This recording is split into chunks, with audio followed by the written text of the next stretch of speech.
हम लोग class 12th half yearly examination सितंबर 2025 के हिंदी के बिल्कुल रियल पेपर को देखेंगे, जो 101% रियल पेपर है। ठीक है, इसके पहले जितना हम वीडियो डाले हैं उसको आप लोग देख सकते हैं। आपके क्लास का फेक क्वेश्चन कोई नहीं मिलेगा, जितना है सबका आंसर किया आपको पूरा 100% ओरिजिनल पेपर का ही आंसर किया आपको देखने को मिला होगा। तो इसके बाद वाला वीडियो में हम पूरा आपको सब्जेक्टिव का आंसर करवा देंगे, और ये जितना क्वेश्चन इसमें आप लोग देख रहे हैं फाइनल एग्जाम के लिए भी बहुत इंपॉर्टेंट है। तो सभी प्रश्नों को आप लोगों को बिल्कुल रट जाना है, कंप्लीट कर लेना है। तो चलिए वीडियो को शुरू करते हैं। यदि आपने अभी तक चैनल को सब्सक्राइब नहीं किया है तो सब्सक्राइब जरूर कीजिए और अपने दोस्तों को भी शेयर जरूर कीजिए। चलिए क्वेश्चन नंबर 1 में देखते हैं। ये 100% रियल पेपर है। ठीक है, देखिए क्वेश्चन नंबर 1 में दिया हुआ है कि एक ध्वनि जब दो व्यंजनों से संयुक्त हो जाए तब वो क्या कहलाती है। तो एक का सही उत्तर ऑप्शन नंबर बी हो जाएगा, संयुक्त ध्वनि। ठीक है, नंबर क्वेश्चन में दिया हुआ है कि उच्चारण में वायु प्रक्षेप की दृष्टि से व्यंजन के कितने भेद होते हैं। तो इसका सही उत्तर ऑप्शन नंबर डी हो जाएगा, 2। चलिए फिर आगे वाला क्वेश्चन देखेंगे। तीसरा नंबर क्वेश्चन में दिया हुआ है कि निम्न में से कौन शुद्ध शब्द है। तो 3 का सही उत्तर ऑप्शन नंबर डी हो जाएगा, सदृश। चलिए फिर आगे वाला क्वेश्चन देखेंगे। चौथा नंबर क्वेश्चन में दिया हुआ है निम्न में से कौन अशुद्ध शब्द है। तो 4 का सही उत्तर ऑप्शन नंबर डी हो जाएगा। चलिए फिर 5वां नंबर क्वेश्चन में देखेंगे। इसमें दिया हुआ है कि निम्न में से कौन इकारा उच्चारण चिन्ह है। तो इसका सही उत्तर हो जाएगा 5 का ऑप्शन नंबर ए। चलिए फिर आगे वाला क्वेश्चन देखेंगे। 6 नंबर क्वेश्चन में दिया हुआ है कि प्रशांत महासागर किस संज्ञा का उदाहरण है। तो 6 का सही उत्तर ऑप्शन नंबर ए हो जाएगा, व्यक्तिवाचक। चलिए फिर 7वां नंबर क्वेश्चन को देखेंगे। इसमें दिया हुआ है कि कठोरता किस संज्ञा का उदाहरण है। तो 7 का सही उत्तर ऑप्शन नंबर सी हो जाएगा, भाववाचक। चलिए फिर 8वां नंबर क्वेश्चन में देखेंगे। इसमें दिया हुआ है कि मकान किस संज्ञा का उदाहरण है। तो इसका सही उत्तर हो जाएगा 8 का ऑप्शन नंबर ए, जातिवाचक। चलिए फिर 9वां नंबर क्वेश्चन को देखेंगे। इसमें दिया हुआ है कि हिंदी में कितने लिंग होते हैं। तो इसका सही उत्तर ऑप्शन नंबर हो जाएगा डी। नंबर क्वेश्चन में दिया हुआ है कि इसमें 10 नंबर क्वेश्चन नहीं साफ दिख रहा है, तो 10 का आप लोग आंसर डी लगा लीजिएगा। ठीक है, चलिए फिर आगे वाला क्वेश्चन देखते हैं। 11 नंबर क्वेश्चन में दिया हुआ है कि निम्न में से कौन स्त्रीलिंग शब्द है। तो इसका सही उत्तर 11 का ऑप्शन नंबर ए हो जाएगा। चलिए फिर आगे वाला क्वेश्चन देखेंगे। क्वेश्चन नंबर 12 में दिया हुआ है कि निम्न में से कौन पुल्लिंग शब्द है। तो 12 का सही उत्तर ऑप्शन नंबर ए हो जाएगा। चलिए फिर आगे वाला 13 नंबर क्वेश्चन को देखेंगे। निम्न में से कौन अल्प प्राण व्यंजन है। तो इसका सही उत्तर हो जाएगा 13 का ऑप्शन नंबर ए। चलिए फिर आगे वाला क्वेश्चन देखेंगे। क्वेश्चन नंबर 14 में दिया हुआ है कि निम्न में से कौन व्यंजन अघोष है। तो 14 का सही उत्तर ऑप्शन नंबर ए हो जाएगा, 6। ठीक है, अब देखिए अघोष पूछ रहा है तो पहले नंबर का, जैसे च और छ, ये पहले का जितना पहले वर्ण में 2-2 अक्षर आएगा, पहले वाला और दूसरे वाला, ये अघोष होता है। और बाकी जो उसके बाद में 3 बचता है सब घोष होता है। इसको आपको याद रखना है।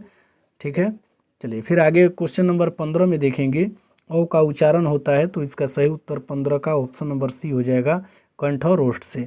चलिए फिर 16 नंबर क्वेश्चन को देखेंगे। इसमें दिया हुआ है कि ठ का उच्चारण स्थान है। तो 16 का सही उत्तर ऑप्शन नंबर बी हो जाएगा। फिर 17 नंबर क्वेश्चन को देखेंगे। इसमें दिया हुआ है कि जिस स्वर के उच्चारण में तिगुना समय लगे उसे क्या कहते हैं। तो 17 का सही उत्तर ऑप्शन नंबर डी हो जाएगा, दीर्घ। फिर 18 नंबर क्वेश्चन को देखेंगे। इसमें दिया हुआ है कि छंद शास्त्र में दीर्घ मात्रा को क्या कहते हैं। तो 18 का सही उत्तर ऑप्शन नंबर सी हो जाएगा, गुरु। चलिए फिर आगे वाला क्वेश्चन देखेंगे। 19 नंबर क्वेश्चन में दिया हुआ है कि निम्न में कौन स्पर्श व्यंजन नहीं है। तो इसका सही उत्तर 19 का ऑप्शन नंबर डी हो जाएगा, र। चलिए फिर आगे वाला क्वेश्चन देखेंगे। और देखिए यहाँ स्पर्श व्यंजन की संख्या 25 होती है। स्पर्श व्यंजन शुरू कहाँ से होता है। तो क से लेकर के म तक। ठीक है, क से लेकर के म तक के सभी अक्षरों को जब आप गिनिएगा तो 25 आएगा, यानी प, त और ध, ये सभी क्या हो जाएंगे, स्पर्श। लेकिन इसमें पूछा है कि स्पर्श नहीं है, तो र जो होता है स्पर्श नहीं होता है। तो इसलिए इसका सही उत्तर ऑप्शन नंबर डी हो जाएगा।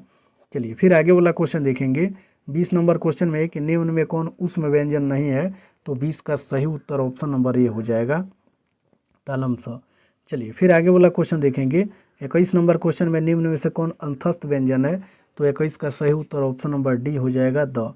चलिए फिर आगे वाला क्वेश्चन 22 नंबर में दिया हुआ है कि तालम स, मूर्धन स, दंत स कौन व्यंजन है।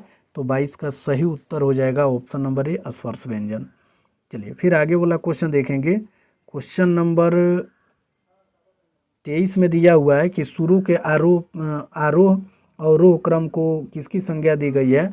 तो इसका सही उत्तर 23 का ऑप्शन नंबर बी हो जाएगा, सुर लहर की। फिर 24 नंबर क्वेश्चन को देखेंगे। इसमें दिया हुआ है कि निम्न में से कौन गुण स्वर संधि का उदाहरण है? तो 24 का सही उत्तर ऑप्शन नंबर बी हो जाएगा, शिवालय। चलिए देखिए 25 नंबर क्वेश्चन में दिया हुआ है कि निम्न में से कौन वृद्धि स्वर संधि का उदाहरण है? तो 25 का सही उत्तर हो जाएगा ऑप्शन नंबर ए, सदैव। ठीक, इसमें दिया हुआ है कि उल्लास का संधि विच्छेद है, तो 26 का सही उत्तर ऑप्शन नंबर ए हो जाएगा, उत प्लस लास। चलिए फिर आगे वाला क्वेश्चन देखेंगे। क्वेश्चन नंबर 27 में दिया हुआ है, 27 नंबर क्वेश्चन में दुरात्मा का संधि विच्छेद है, तो इसका सही उत्तर हो जाएगा ऑप्शन नंबर सी, दु प्लस आत्मा। चलिए फिर आगे वाला क्वेश्चन देखेंगे। 28 नंबर क्वेश्चन में पूछा हुआ है हिंदी भाषा किस लिपि में लिखी जाती है? तो 28 का सही उत्तर ऑप्शन नंबर डी हो जाएगा, देवनागरी। चलिए फिर आगे वाला क्वेश्चन देखेंगे 29 नंबर में।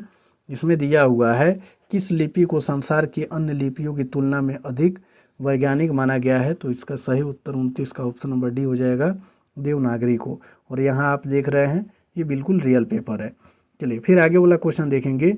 30 नंबर क्वेश्चन में आदत का बहुवचन रूप है, तो 30 का सही उत्तर ऑप्शन नंबर ए हो जाएगा, आदतें।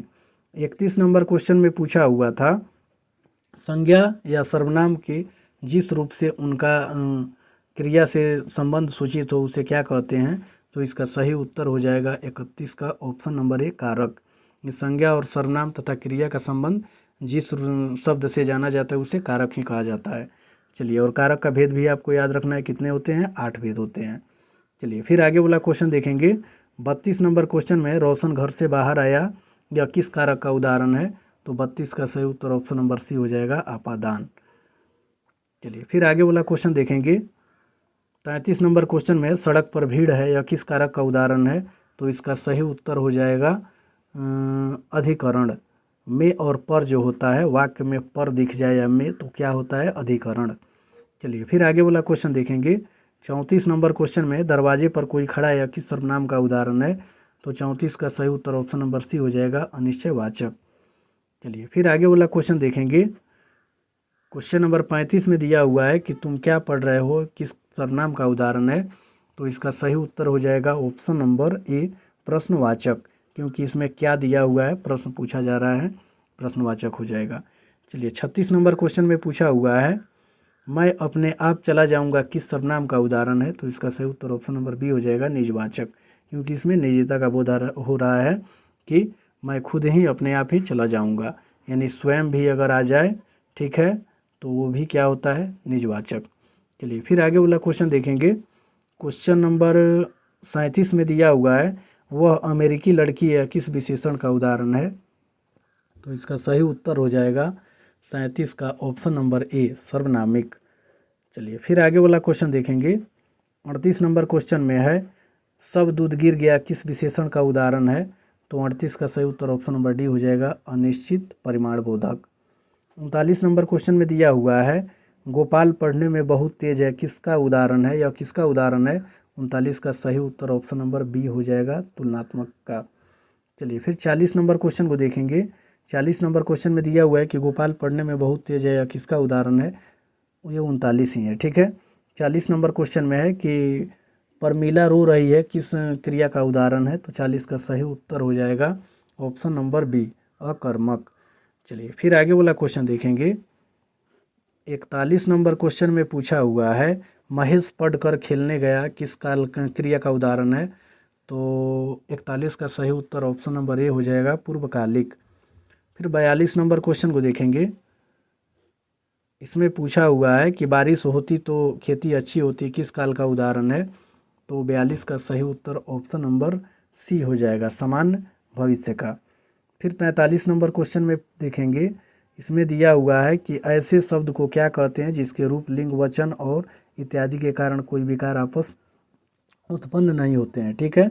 तो इसका सही उत्तर 43 का ऑप्शन नंबर सी हो जाएगा, कारक। चलिए फिर आगे वाला क्वेश्चन देखेंगे। 44 नंबर में निम्न में से कौन क्रिया विशेषण का उदाहरण है? तो 44 का सही उत्तर ऑप्शन नंबर ए हो जाएगा, राधा धीरे धीरे गाती है। इसमें धीरे धीरे जो है यही क्रिया विशेषण है, यानी गाना हो गया क्रिया और इसकी विशेषता बता रहा है कि गाना जो गाया जा रहा है धीरे धीरे। तो क्रिया की विशेषता बताने वाले शब्द को ही क्रिया विशेषण कहते हैं। ठीक है, चलिए फिर आगे वाला क्वेश्चन देखेंगे। 45 नंबर क्वेश्चन में है कि निम्न में कौन तत्सम शब्द है। 45 का सही उत्तर ऑप्शन नंबर ए हो जाएगा भक्त। चलिए फिर आगे वाला क्वेश्चन देखेंगे। क्वेश्चन नंबर 46 में दिया हुआ है कि निम्न में से कौन तद्भव है, तो इसका सही उत्तर हो जाएगा 46 का ऑप्शन नंबर ए पिया। चलिए फिर आगे वाला क्वेश्चन देखेंगे।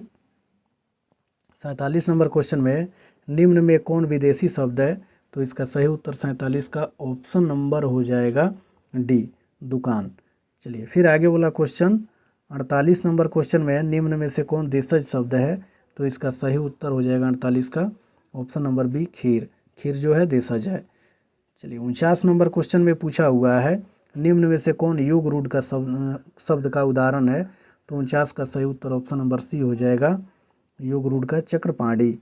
चलिए फिर आगे वाला क्वेश्चन देखेंगे। क्वेश्चन नंबर 50 में दिया हुआ है परिचय शब्द में उपसर्ग है, तो इसका सही उत्तर उपसर्ग पूछ रहा है, तो इसमें परि हो जाएगा। क्या हो जाएगा? परि, क्योंकि शब्द के पहले ही होता है। चलिए फिर आगे वाला क्वेश्चन देखेंगे। अकाउंट